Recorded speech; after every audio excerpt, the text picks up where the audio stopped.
नमस्कार, मैं समरभूमि से रोहित शर्मा। भारत की कम्युनिस्ट पार्टी माओवादी के पूर्वी रीजनल ब्यूरो के तरफ से एक प्रेस बयान जारी हुआ था 27 सितंबर को, और उसमें उन्होंने घोषणा किया था कि भारत के 5 राज्यों में, जिसमें कि बंगाल, बिहार, झारखंड, उत्तरी छत्तीसगढ़ और असम, इन 5 राज्यों में 7 दिन का प्रतिरोध सप्ताह रहेगा, जो 8 तारीख से शुरू होकर 14 तारीख को खत्म होगा। और 15 अक्टूबर को वो इन 5 राज्यों में बंद रहेगा, जो एक दिवसीय होगा। इस प्रतिरोध दिवस या प्रतिरोध सप्ताह और यह बंद के बीच में जो कुछ भी हुआ, तो वो मैंने पिछले वीडियो में बताया आपको कि 4 दिन 5 दिन मात्र बीते हैं। इसमें आईडी ब्लास्ट हुआ है सरांडा के जंगल में, और 1 जवान मारे गए, 2 जवान घायल हैं, जिनका इलाज उड़ीसा में हो रहा है, राउरकेला। इसी बीच एक महत्वपूर्ण खबर और आई है, और वो है नेपाल से। नेपाल भारत का पड़ोसी राज्य रहा है, और नेपाल की कम्युनिस्ट पार्टी, जिसका नाम नेपाल की कम्युनिस्ट पार्टी बहुमत है, उनकी तरफ से एक प्रेस विज्ञप्ति या बिरादराना संदेश जारी किया गया है।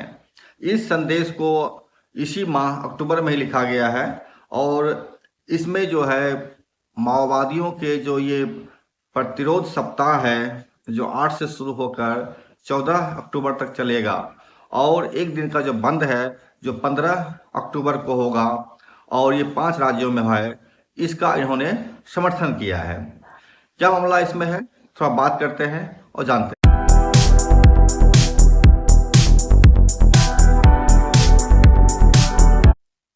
नेपाल की कम्युनिस्ट पार्टी बहुमत की तरफ से जो संदेश जारी हुआ है, वो संदेश इस प्रकार है।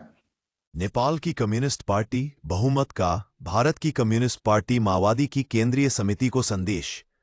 अक्टूबर 2025 भारत की कम्युनिस्ट पार्टी माओवादी की केंद्रीय समिति के प्रिय साथियों, लाल सलाम और क्रांतिकारी अभिवादन। हमारी पार्टी नेपाल कम्युनिस्ट पार्टी बहुमत भारत की कम्युनिस्ट पार्टी माओवादी की केंद्रीय समिति को बधाई देती है, क्योंकि हमने 27 सितंबर को आपके पूर्वी क्षेत्रीय ब्यूरो द्वारा जारी किए गए आह्वान को पढ़ा है, जिसमें 1 सप्ताह के विरोध प्रदर्शन के साथ साथ 1 दिवसीय बंद भी शामिल है। हमारी पार्टी को गहरा सदमा लगा जब हमने सुना कि पिछले मई में मोदी सरकार के हत्यारे फांसीवादी शासन द्वारा भारतीय कम्युनिस्ट पार्टी माओवादी के महासचिव कॉमरेड बसवराज की हत्या कर दी गई। उसी समय हमने मई में इस फांसीवादी शासन के खिलाफ एक विरोध कार्यक्रम आयोजित किया था। प्रिय कॉमरेड, भारतीय कम्युनिस्ट पार्टी माओवादी आज दुनिया की एकमात्र ऐसी पार्टी है जो सच्चे अर्थों में क्रांतिकारी युद्ध का नेतृत्व कर रही है। भारत में कठिन राजनीतिक परिस्थितियों के बावजूद हमारी पार्टी जनयुद्ध में पार्टी द्वारा चलाए जा रहे संघर्ष का पुरजोर समर्थन करती है। नेपाल में हमारी पार्टी प्रचंड और अन्य संशोधनवादी समूहों द्वारा बोए गए संशोधनवादी रुख के विरुद्ध लड़ने की कोशिश कर रही है। हाल ही में हुए तथाकथित जेन जेड आंदोलन, जिसे साम्राज्यवादी शक्तियों और उनके धनी साथियों द्वारा हेरफेर और विकृत किया गया है, ने 3 महत्वपूर्ण बातें साबित की है। पहला, कोई भी ताकत लोगों के गुस्से, दर्द और अशांति का इस्तेमाल अपने हितों के लिए कर सकती है, और आज के नेपाल में भी लोकप्रिय विद्रोह संभव है। दूसरे, यदि सही राजनीतिक लाइन वाला कोई सचेत क्रांतिकारी नेतृत्व नहीं होगा तो आंदोलन तूफान की तरह आएगा और चला जाएगा। तीसरा, यदि क्रांतिकारियों के पास क्रांतिकारी राजनीतिक तर्ज पर काम करने वाली क्रांतिकारी सेना नहीं होगी, तो चाहे जन आंदोलन कितना भी मजबूत क्यों न हो, वह समाज के शक्तिशाली वर्गों और मौजूदा सेना के प्रभाव में दबा दिया जाएगा। हम अपने क्रांतिकारी कर्तव्य को पूरा करने के लिए प्रतिबद्ध है। पार्टी को संगठित करके और वर्ग संघर्ष को मजबूत करके नेपाल में एक वैज्ञानिक समाजवादी क्रांति को पूरा करने की दिशा में काम करना।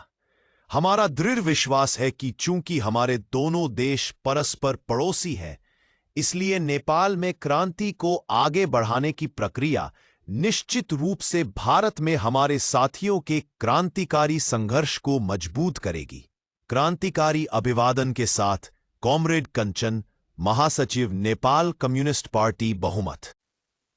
कहा जाता है कम्युनिस्ट अंतर्राष्ट्रीयतावादी होते हैं और संभवतः इसी अंतर्राष्ट्रीयता का जो है इसको मजबूत बनाने के लिए नेपाल की कम्युनिस्ट पार्टी ने भी भारत की कम्युनिस्ट पार्टी माओवादी का समर्थन किया है।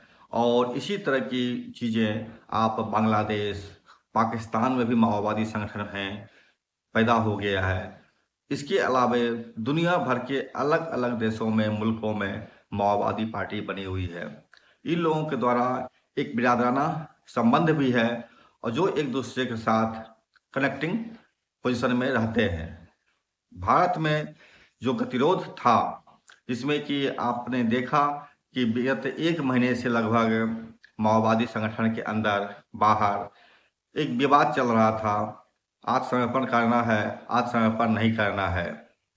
इसका नेतृत्व जो आत्मसमर्पण करने वाले थे, इसका नेतृत्व वेणुगोपाल कर रहे थे और जो पार्टी को चलाने की बात कर रहे थे पुरानी नीतियों पर और जो जनता की नीति है उसको लेकर के, तो उसके महासचिव देव जी थे और लगातार देव जी का चीज आगे बढ़ रहा था। और छत्तीसगढ़ में भी जो कई सारे डिवीजन थे उसने भी समर्थन दिया था वेणुगोपाल को। और माओवादी पार्टी की तरफ से कल मैंने शनिवार को जिस तरीके से बम ब्लास्ट हुआ है और उसमें कई जवान घायल हुए हैं, तो इसका भी जो मतलब है वो मैंने पिछले दिन बताया था आपको कि अब उस बहस का कोई मतलब नहीं रह गया है कि शांति वार्ता। सरकार अगर युद्ध चाहती है तो ये भी अब युद्ध की ही बात कर रहे हैं। बहरहाल मामला नेपाल का था और ये मुझे लगा कि महत्वपूर्ण खबर है कि नेपाल की तरफ से एक मैसेज भारत की उस पार्टी माओवादी को दिया गया है। इसको आपने सुना, आप क्या महसूस कर रहे हैं, आप इस पर क्या सोचते हैं? और आप जो भी सोचे, कमेंट सेक्शन खुला हुआ है, वहां पर आप अपना विचार रख सकते हैं। इसके अलावा आप चैनल को लाइक कर सकते हैं, सब्सक्राइब कर सकते हैं और अगर ये मुद्दा आप शेयर करने लायक है, इसको आप शेयर भी कर सकते हैं। नमस्कार।